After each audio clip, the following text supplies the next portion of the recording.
Es un gusto para los usuarios de confirmado.net presentar en los siguientes minutos una entrevista, este diálogo con Marcela Aguiñaga, asambleísta del bloque de la Revolución Ciudadana, que no se cambió de lado para ir con la derecha, como lo hicieron varios de sus ex compañeros, algunos de ellos ya señalados con presuntos actos de corrupción.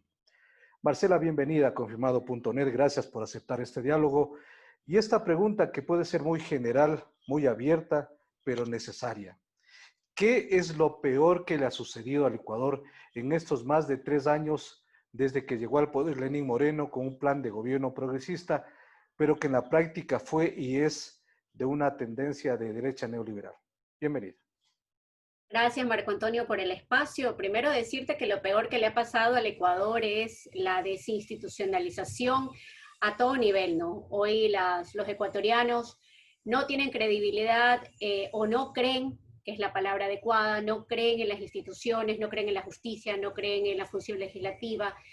Un gobierno ausente de las políticas públicas, un gobierno que no decide, un gobierno que permitió que se profundice la crisis económica y que hoy tenemos 1.200.000 desempleados en el Ecuador, con lo cual el hambre y la desesperanza se ha tomado a las familias ecuatorianas.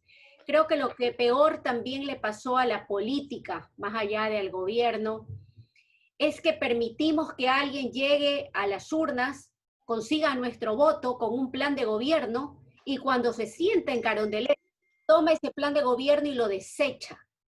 Es decir, juega con la voluntad popular y se traiciona la voluntad y la confianza que le dio el pueblo ecuatoriano en las urnas. Lenín Moreno tan pronto se sentó, cogió ese plan de gobierno, lo descartó y gobernó con la propuesta de la oposición. Creo que eso es lo altamente cuestionable y que debemos plantearnos los políticos cuando queremos acceder a un cargo de elección popular.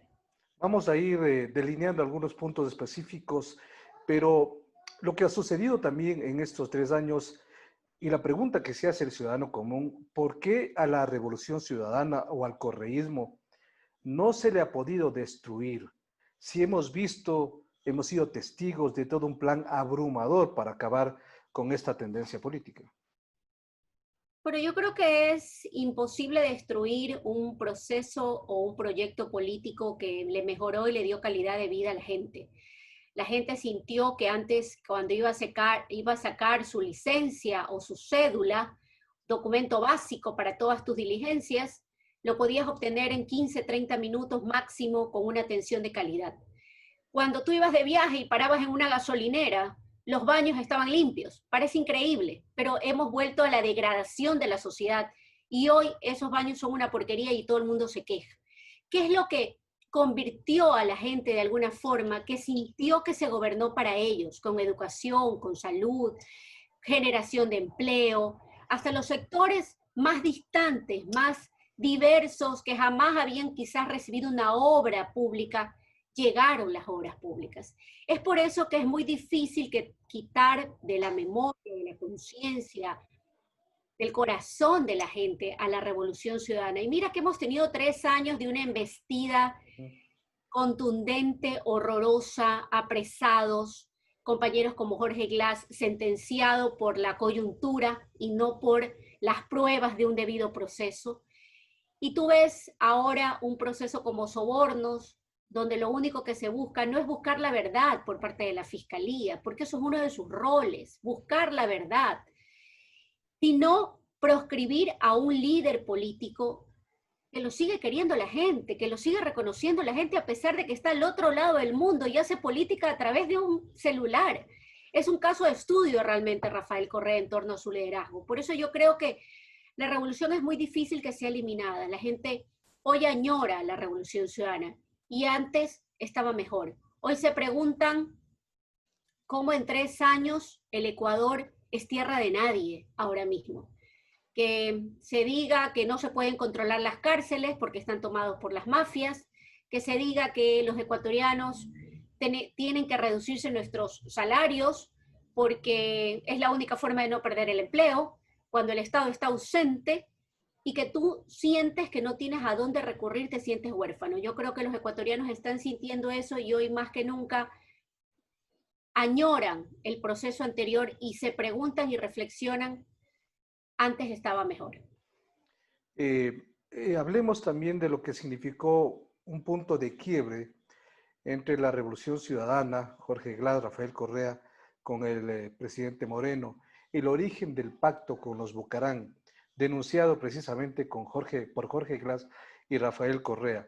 Este origen del pacto, por supuesto, tiene nombre y apellido, es decir, quiénes viajaron a Panamá, qué pactaron, y cómo se llegó hasta ahora en una circunstancia de corrupción que se ha ido de las manos a la sociedad ecuatoriana. Bueno, todavía no logramos descubrir qué pactaron, ¿no? Lo que sí es cierto es que acordaron que Bucarán regrese al Ecuador y regrese como el gran insultador y calumniador profesional que es, a tal punto que tenía un espacio en un medio de comunicación de la ciudad de aquí, de Guayaquil, que luego el hijo del dueño de su medio de comunicación fue secretario de comunicación. Pero más allá de eso, era un espacio llamado de opinión que se desreguló con la reforma de la ley de comunicación, donde se injuriaba a todo el mundo, se calumniaba a todo el mundo, inclusive a mujeres que hacemos política, más de una vez fuimos insultadas y agredidas en ese espacio. Así que yo creo que una de las cosas por las cuales se lo trajo a Bucarán es para dedicarse a insultar, a denigrar, a decirlo de otra forma, por supuesto, a agredir a cada uno de los opositores que en su momento hicimos que Moreno llegue a la presidencia de la República, porque Marco Antonio, yo debo decírtelo con absoluta transparencia, yo hice campaña por Lenín Moreno, defendí su plan de gobierno, cuidé los votos en el Consejo Nacional Electoral. En Guayas no existió fraude, ganó la Revolución Ciudadana con el respaldo popular. Y nos vemos ahora abocados a un Lenín Moreno que nos persigue, que nos enjuicia, que nos exilia de nuestro país, a compañeros tan queridos por el pueblo ecuatoriano como Rafael y otros, que pretende sentenciárselos por cohecho agravado por la supuesta libreta de alguien que escribió en 30 minutos de un vuelo de Guayaquil o de Quito a Guayaquil. Yo creo que estas son las cosas que en términos generales fue el punto de quiebre, ¿no? Los Bucarán siempre han representado, y yo lo digo como guayaquileña, lo peor de la historia política del Ecuador. Y por eso cuando nos enteramos de este acuerdo, yo fui una de las primeras en denunciarlo y decir que me apartaba del gobierno de Lenín Moreno y me salía y renunciaba a ser miembro de las filas de Alianza País. Y no lo dije por un medio de comunicación, se lo dije al presidente Moreno cuando fuimos invitados como bancada a una reunión en Carondelet. Se lo dije en su cara, le dije, presidente, yo hice campaña por usted. Es posible que ahora me diga que sus aliados son los Bucarán, cuando no tenían peso político, cuando tenían una sola legisladora. ¿Qué interés protervo había de por medio? No lo termino de descubrir, la verdad, hasta el día de hoy. Y precisamente es bueno hacer esta puntualización porque hoy hay sectores políticos y mediáticos que más bien quieren advertir que el pacto de Moreno con Bucarán posibilitó Rafael Correa. Es decir, que él supo porque se hizo en la segunda vuelta electoral cuando el presidente Correa todavía estaba en el Ecuador. Es importante entonces puntualizar este elemento para descartar de una vez esta especie de tendencia que se está creando y que se creó en redes sociales además. Bueno, me parece que eso son una vez más noticias falsas, sin contenido, sin sustento, son alegaciones de alguien que se ve desesperado. ¿Cómo Rafael Correa podría haber hecho un pacto con los Bucarán cuando estuvo 10 años en el gobierno? ¿Por qué con vísperas a irse ya a entregar el gobierno podría haberlo hecho? No tiene sentido alguno, ni siquiera desde la lógica más clara de análisis. Así que yo sí decir que eso fue una de las grandes excepciones del gobierno de Lenín Moreno y de Lenín Moreno, porque yo nunca lo había conocido Moreno así. Cuando tuvimos esta discusión en Carondelet, yo conocí a un Moreno que nunca antes había conocido. Yo conocí a un Lenín Moreno amable, de un diálogo siempre pues de altura, muy delicado, siempre, nunca de alzar el tono de la voz. En esa discusión él realmente sacó su verdadero yo, era realmente molesto y me dijo que si no me gustaba donde estaba que me vaya. Y esa fue la decisión que tomé. decidí irme de Alianza País, la única organización política a la que he pertenecido, donde he hecho política, donde me dieron muchas oportunidades, donde aprendí también a hacer campaña, a controlar los votos y también con un proceso político que puede, y estoy convencida que puede haber tenido algunos errores, pero tiene más aciertos que desaciertos. En realidad será que nunca conocimos a Lenín Moreno tal como es, porque en realidad estuvimos engañados durante 10 años. Él estuvo 6 años como vicepresidente de Rafael Correa, estuvo 4 años como enviado especial ante Naciones Unidas en Ginebra, representando como enviado a las discapacidades. Entonces, no le conocimos, fue ingenuidad que mismo es. Yo creo que no lo terminamos de conocer. Yo creo que no teníamos claros quiénes eran sus círculos más cercanos. El caballo de Troya se armó mucho antes de que él sea elegido como candidato. Es decir, eh, este entramado se hizo justamente desde las propias entrañas de la revolución. Y muchos no lo sabíamos, realmente. Yo apostaba apoyarlo a Glass, es más, lo hice públicamente y eso me trajo algunos inconvenientes al interior de Alianza País. Claro. Así que yo creo que no terminamos de conocerlo, ciertamente. Yo creo que él se rindió ante la presión mediática también, de quedar bien con grupos de poder, con grupos de medios de comunicación. Nadie dice que la forma de gobernanza tenía que ser igual. Por supuesto, tenía que ser distinta. Cada gobernante le pone su toque, pero tenía un plan de gobierno, una hoja de ruta que seguir, con políticas públicas a apuntalar, cosas a mejorar, porque el Ecuador del 2017 no es el Ecuador del 2007, evidentemente, y tampoco será el Ecuador del 2021, con una crisis económica muy profunda, nunca antes vivida en el Ecuador. Así que, por supuesto que sí, yo pensaba que él iba a poner su propia impronta, elegir su equipo, que iba a seguir esta misma senda, pero cuando vemos que primero nos dice que le coge odio a los que votaron por él, yo realmente Claro, dije, ahí había definido su camino también. correcto. El reparto de los hospitales, denunciado también por el correísmo, tiene a varios beneficiarios. Entre ellos constarían algunos asambleístas. Ese es un tema que ya se lo ha discutido. Pero la pregunta que aún no se responde es la siguiente. ¿Quién repartió los hospitales? ¿O los hospitales se reparten solos? Esa es la cuestión de fondo que ante tanta circunstancia vertiginosa del día a día, que un tema tapa a otro, todavía no se responde a la pregunta lógica. Bueno, yo que soy legisladora en mi segundo periodo, nunca antes he visto estas prácticas en la función legislativa. Yo debo decir que en el periodo legislativo pasado tuve grandes compañeros absolutamente formados y defensores del proceso político que luego decidieron quedarse con Moreno. Y a mí me llamó y me trajo una profunda decepción porque eran personas en las que yo me sentía identificada en temas de formación política. Sin embargo, de eso, hoy vivimos el peor periodo y el peor momento de una Asamblea Nacional absolutamente desacreditada. Yo creo 3% de credibilidad. que sí, históricamente nunca ha tenido esos números la Asamblea Nacional y eso tiene un responsable y el responsable se llama el presidente de la Asamblea Nacional, César Litardo. el señor Litardo es el responsable de esto, un presidente que es producto del reparto y que adicionalmente ha hecho que hoy las cuotas políticas y los votos de los legisladores tengan un precio. Yo nunca había, digamos, nunca había vivido esto, sin embargo, de ello, usted lo dice con mucha claridad. ¿Quién repartió esas cuotas de poder? Porque no solamente son en hospitales, parecería ser que ahí está centrado el núcleo del problema, pero son en otras instituciones públicas también, en la Agencia Nacional de Tránsito, en la Corporación Nacional de Electricidad, en Transelectric, que son los rumores de pasillos de la Asamblea Nacional.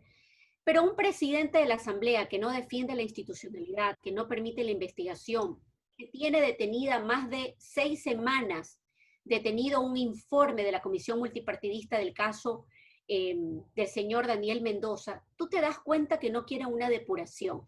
Y eso es parte del resultado del reparto. ¿Quién lo hizo? Alguien que tenía poder, de las más altas instancias, que tenía alguna relación de trabajo con la Asamblea Nacional. Por ahí escucho voces que dicen, el sugerir una carpeta, el poner un nombre en tal puesto no es delito, ya lo ha dicho la vocera del gobierno, porque, digamos, usted puede poner a alguien, pero no le da autorización para que robe. Bueno, eso es lo que debe investigarse a profundidad. Hasta el día de hoy no tenemos respuestas y se sigue quedando solamente en esta cortina de humo que vivimos los ecuatorianos ahora mismo todos los días. La corrupción en tiempos de pandemia y antes de ella, que ha sido una constante en el régimen actual, eh, ha tenido unas instituciones a tono con las circunstancias. Hablo de instituciones de control, instituciones judiciales, o se han hecho de la vista gorda, como normalmente se dice. Bueno, yo creo que tenemos justicia selectiva. En unos casos se va a la velocidad del rayo, en otros con la velocidad de la tortuga, y de tortuga de Galápagos, es decir, mucho más lenta todavía. Así que sí, a mí me llama la atención que hay ciertas autoridades altamente cuestionadas, que son aplaudidas desde ciertos medios de comunicación, como el que se denomina Contralor General del Estado, que en algunos casos pone glosas, a pesar de que hay compensaciones y no hay perjuicios para el Estado, y en otros, pues se hace de la vista gorda y parecería que no sucede nada. Es ahí cuando tú dices, realmente pasa por un rompimiento del Estado de Derecho y por supuesto de un debilitamiento de la institucionalidad. La fiscalía tiene que hacer su trabajo, pero un fiscal y un juez se expresa a través de sus actos, no a través de medios de comunicación. En ninguna parte del mundo un juez va a dar una entrevista, porque eso no corresponde. Tiene que estar absolutamente libre de cualquier influencia mediática, política o económica. Un Si no, magistrado que dicta una sentencia y que luego va a un canal a explicar la sustancia de su sentencia. y es más, Marco Antonio, por el bien de la democracia, el tocar la justicia no es que le hace bien o mal a los políticos, le hace daño a la democracia. Entonces preguntamos, ¿qué derechos tiene el ciudadano que su caso no sale en un medio de comunicación? ¿Va a acceder a la justicia libre, frontal, transparente, objetiva? Obviamente que no. Es por eso que creo que hoy debemos plantearnos un serio debate en torno a lo que sucede con la justicia. Jueces que están rendidos a los poderes de turno, jueces temerosos, jueces que temen la persecución, porque si antes la criticaban, resulta que hoy la señora Maldonado suspende a un juez que toma una decisión en virtud, supongo yo, del análisis de la causa, y se lo suspende luego de esa decisión porque no le gustó a la presidenta del Consejo Nacional de la Judicatura. Los jueces no pueden ser perturbados en la toma de sus decisiones. Y yo creo también que la Fiscalía, más allá de estas escenas que ahora mismo vemos televisivas de allanamientos, porque Marco Antonio, los allanamientos tienen reglas. Cuando usted tiene una orden de allanamiento de su casa, pueden tocarle el timbre y usted abre la puerta y puede inmediatamente dar cumplimiento a la orden judicial. No necesariamente tienen que tumbarle la puerta, llevar un medio de comunicación y grabarle cuando usted esté en pijama con sus seres queridos. ¿Dónde estamos? ¿Qué tipo de sociedad estamos construyendo? Es Pero lo que a mí resulta, claro, realmente me tiene absolutamente preocupada.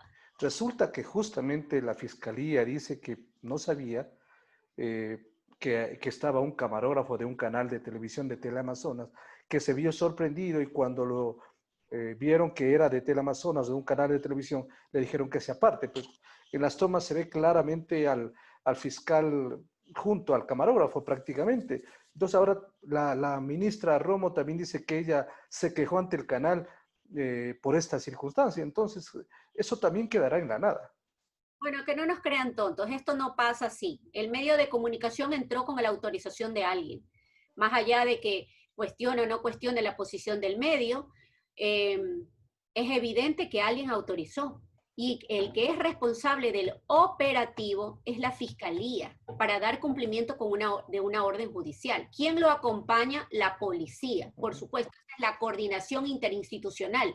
Pero que me digan a mí que es que el camarógrafo se metió por la puerta trasera de la casa, Eso es una ilegalidad y absolutamente fuera de la razón. ¿Quién puede creer eso? Peor aún, aquellos que conocemos algo del derecho, sabemos que no es así. Creo que esas son las cosas que deben ser cuestionadas, cuestionadas porque la justicia está pasando por un mal momento, creo que el peor de la historia. Y te lo digo con absoluta certeza, si no cambiamos la forma en que la justicia trabaje, es muy poco lo que podemos hacer para lograr avanzar hacia un país de desarrollo. Además, una justicia muy cuestionada a nivel internacional. El hecho de que al presidente Correa le sentencien ya en 2 instancias y le soliciten la orden roja a través de la Interpol y que la misma sea negada reiteradamente por la Interpol, también debe tener alguna lectura. Bueno, la lectura que tiene para la Interpol es que es un caso de absoluto interés político, una causa que ha sido manoseada por intereses de esta magnitud y no necesariamente una causa donde se han respetado las garantías constitucionales de cualquier procesado. Porque, Marco Antonio, es absolutamente legítimo que cualquier persona en este país pueda ser investigada, pero cuando usted es investigada, usted tiene derechos que no se los pueden llevar por delante. Y hay algo que se llama la presunción de inocencia. Y la fiscalía no es que tiene que buscar solo acusarlo, viendo cómo forja, cómo crea pruebas que no existen, sino que la búsqueda, y efectivamente el objetivo de la fiscalía, es buscar la verdad. Si no hay pruebas en su contra, un fiscal decente, un fiscal que ha estudiado derecho, ¿qué es lo que hace? Establece un dictamen abstentivo porque no hay méritos del caso para acusar a una persona. Pero lamentablemente hoy siento que la Fiscalía ha caído en esta vorágine de responder a la coyuntura mediática y no necesariamente la búsqueda de la verdad. Y eso no solamente que preocupa, sino que nos pone en absoluta indefensión a todos los que pensamos distintos y le hacemos oposición a este gobierno. Y en el caso Sobornos, que ha sido denunciado una serie de veces por que no existe un proceso adecuado, porque existen varias irregularidades denunciadas por infinidad de personas y por supuesto por los abogados de los procesados, pasará la historia por muchas razones. Claro, deberían existir jueces no temporales. Recordemos que también esto está eh, detenido en el Consejo Nacional de la Judicatura. Una de las cosas, y hay fallos de Corte Interamericana de Derechos Humanos, fallos en torno a que los jueces deben ser jueces titulares y los jueces deben respetarse el tiempo para el cual fueron electos. El Ecuador ya tiene un reclamo, ya hay un informe en la Comisión Interamericana ahora mismo de Derechos Humanos. Yo participé el año pasado en la audiencia donde se ponían ya estas alertas de posibles vulneración, intervención e interferencia en la justicia ecuatoriana por parte del Consejo Nacional de la Judicatura. Pero usted ya lo dice con mucha claridad, este caso Sobornos quedará para la historia y para el análisis de los estudiantes de Derecho como el caso peor manejado de la violencia de todo tipo de procedimientos de principio a fin, una cantidad acumulada de nulidades procesales que ponen en indefensión a los procesados, más allá de su estado de inocencia o de culpabilidad. En el mismo momento donde se violan los procedimientos, ya carece de toda legitimidad un proceso como este. Imagínese usted a un expresidente de la República sentenciado a cohecho agravado por influjo psíquico. Es decir, los jueces tuvieron la capacidad de hacerle un peritaje a las neuronas de Rafael Correa, que dieron a entender que esa es la prueba madre para determinar su grado de responsabilidad. Es increíble lo que le estoy diciendo. Yo jamás había escuchado una cosa como esta y hoy la vemos en un proceso. Y mire, para el aplauso de aquellos que se denominan anticorreístas, ¿no? Porque parecería ser que ser anticorreísta es ser elitista últimamente en el Ecuador. Pero esto en cortes internacionales estoy segura que lo que pasa es que hay que agotar la vía nacional. En cortes internacionales estoy segura que el expresidente y algunos procesados ganarán. Lo que me causa tristeza y desazón es que va a ir gente inocente a la cárcel, a cárceles que usted como ve hoy matan, asesinan, violan y hay todo tipo de vulneración a los derechos humanos. Yo conozco eso en Yo persona, sé, Marcela, exactamente. yo lo Entonces, sé, sé lo que se sufre ahí. yo por eso se lo digo, y madres de familia, ¿no? Va a ir una madre detenida que tiene un niño de 6 meses. Esas son las cosas que digo, hoy más que nunca debemos recuperar el país. Por el bien de los suyos, Marco Antonio, por el bien de los míos, por el bien de Ujú. todos. Debemos recuperar el Ecuador, un Ecuador eh, que hoy me duele lo que pasa en el país. Y me duele porque aparte de eso, nuestras familias las están pasando mal en términos generales, más allá de la justicia, ¿no? No Correcto. hay hambre, hay desesperanza, en los centros hospitalarios no hay las medicinas, los funcionarios públicos no son pagados. Eso es lo que vive el Ecuador a todo nivel, una desgobernanza institucional y una pérdida de la credibilidad de la palabra del presidente a todo nivel. Bueno, algo muy breve, porque de pronto algunos no conocen mi situación, pero muy breve, fui acusado sin razón en un tema que no participé, fui detenido, pero luego fui declarado inocente por la misma justicia ecuatoriana, sobreseído por la justicia. Ahora, Marcela, en el plano político ya electoral, es un hecho la proscripción del movimiento Compromiso Social. En estas circunstancias, ¿qué es lo que se va a determinar? Porque la decisión prácticamente es un hecho, a menos que el Tribunal Contencioso Electoral eche abajo tal pretensión. Bueno, lo que han hecho es buscar una jugarreta bastante inteligenciada, es decir, hay alguien atrás de esto que ha estado pensando muy bien qué hacer, porque usaron una norma subsidiaria que es el Código Orgánico Administrativo, cuando la ley especial en esta materia es el Código de la Democracia.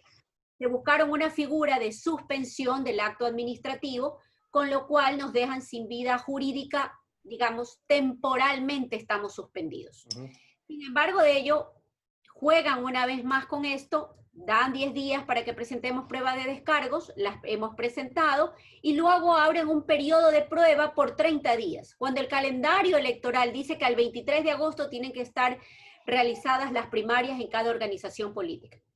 Palabras más, palabras menos, es una jugarreta para dejarnos fuera del calendario electoral e impedir que la Revolución Ciudadana participe en la próxima contienda electoral con la lista 5, lista que nos abrió las puertas luego de que fuimos no solamente pues arrebatados de Alianza País, sino que se nos impidió por más de 2 veces tener una organización política.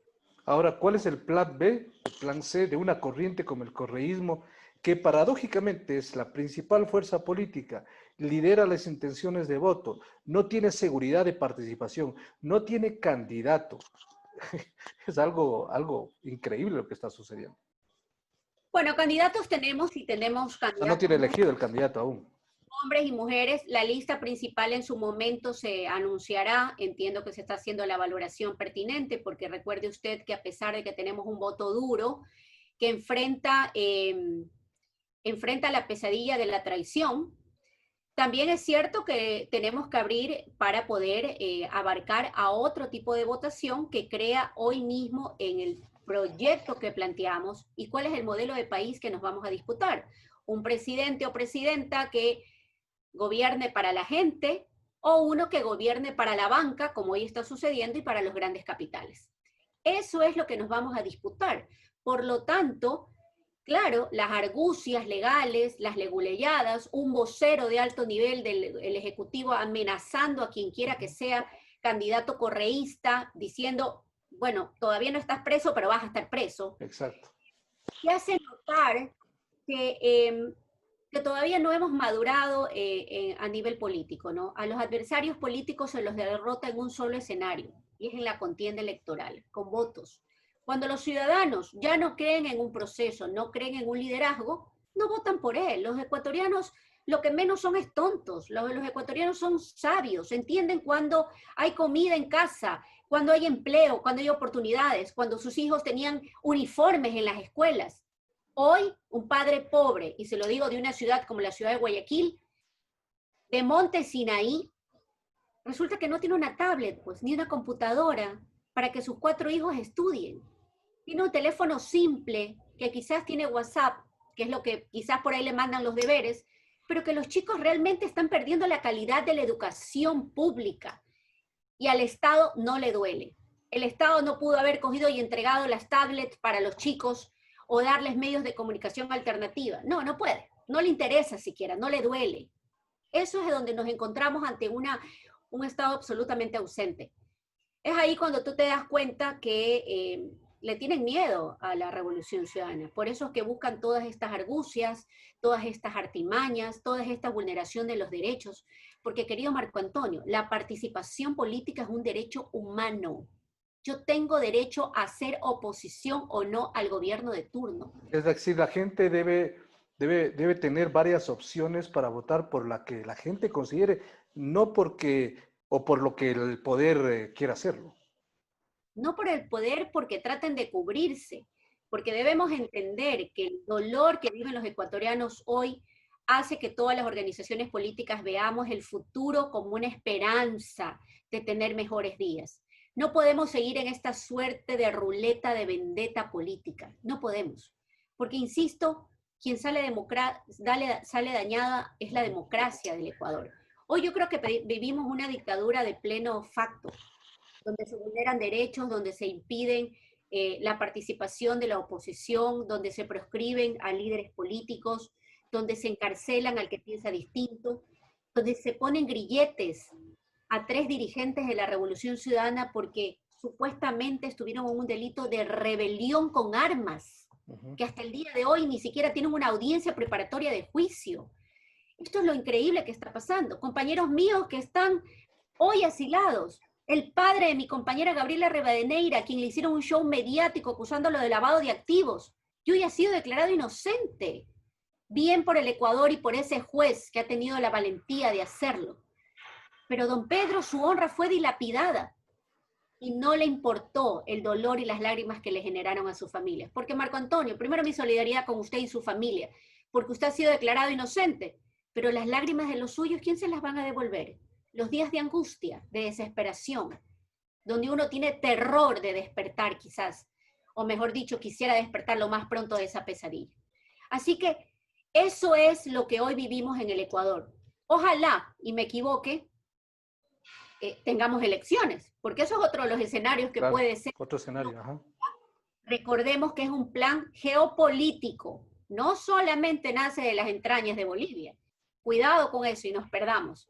Esto es un tema que va relacionado también y que hay que estar muy pendiente con las elecciones de Estados Unidos.